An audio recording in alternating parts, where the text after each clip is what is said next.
I have a funny story to tell about this deck. I have had this deck before. This one came home with me today, but 4 or 5 years ago, I had this deck, and I loved this deck. But I had a friend who had just bought a house, and I wanted to give her a housewarming gift. I knew she loved fairies, and I also knew she wouldn't mind having a deck that I had used. That there might be something special to that rather than something chintzy. I think you get my drift. If not, oh well. So this is the second time I have owned this deck, and I would love to pull a card for you. This is the box. We're spoiled these days. We have those fancy side magnetic boxes, but it's a big box. And then inside it comes with this cards book. But look at this book. It's a regular book. So there's a lot about fairies in here. It's a lot more than just a guidebook with definitions of cards. That was a hell of a lot of rambling. Let me just put this on pause and shuffle and pull a card because, man, I took so long already. I'll be right back. Okay, this card that I pulled is called The Fairy Who Was Kissed by the Pixies. Love given, love received, metaphorical open heart surgery. Pixie kisses are not chocolate like the well-known Hershey's Kisses, but the Pixies claim that they are a whole lot sweeter and don't do anything dreadful to your teeth. However, if the Pixies have been munching fairy chocolate, some pixie kisses give people freckles. As Brian wrote, the Pixies say that there cannot be too much kissing. A fairy kiss is a blessing indeed. Pay attention when you feel a fairy touch on your cheek or lips.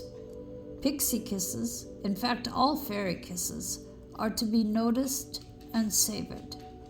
If you do notice, you will find yourself smiling without meaning to and feel a surge of warmth swell in your heart. Oh, I'm so happy to have this deck back again. Isn't this beautiful? This fairy, Morna, is the queen of love. All kinds of love. Brotherly, sisterly, parental, friendly, unconditional, or conditional, either or both.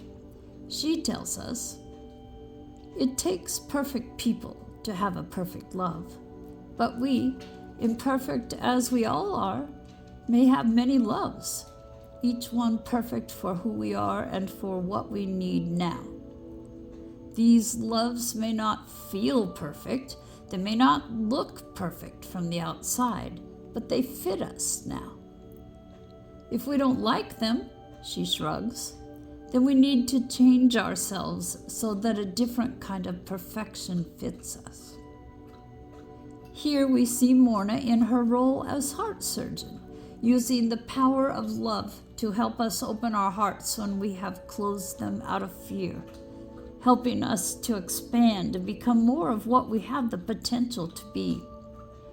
Yes, it is true, having an open heart, being willing to love and be loved, makes us vulnerable to loss and grief.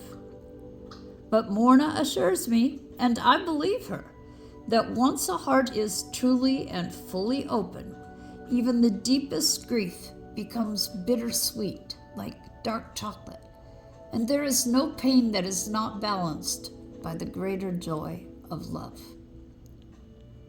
The feeling of giving love is what makes us feel good. What keeps us from enjoying it fully is our desires to own others and to have them constantly prove our importance to them. Such proof is impossible.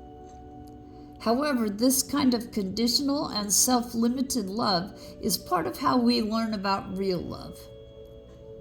If ever you hear yourself asking, "Do you really love me?"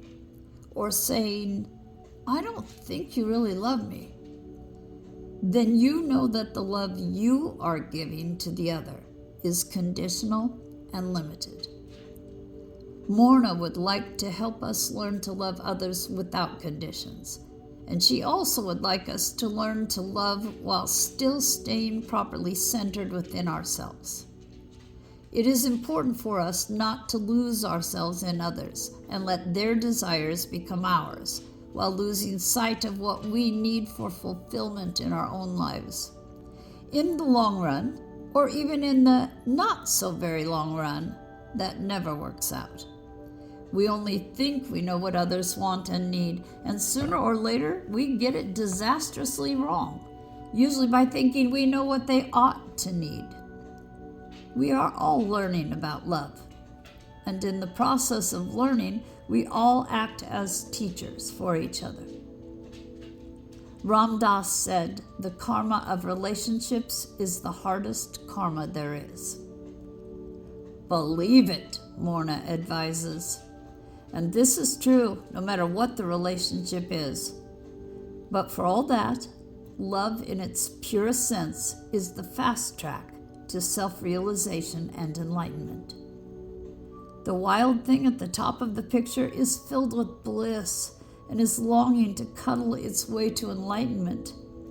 Remember, everything and everyone in Faery glows with its own light. So do we. Much of that light is the glow of love. Remembering that is important. Opening our hearts more widely to the giving and receiving of love evokes the well-kissed fairy within. This would be the starter reading, it's called. Oh wow, what can I say here? Love, sweet love. Accept it, burnish it up, add to it, and pass it on. The presence of the fairy who was kissed by the Pixies suggests giving and receiving love and intimacy in any of a wide array of relationships. She gives notice that this is a time to open and heal our hearts.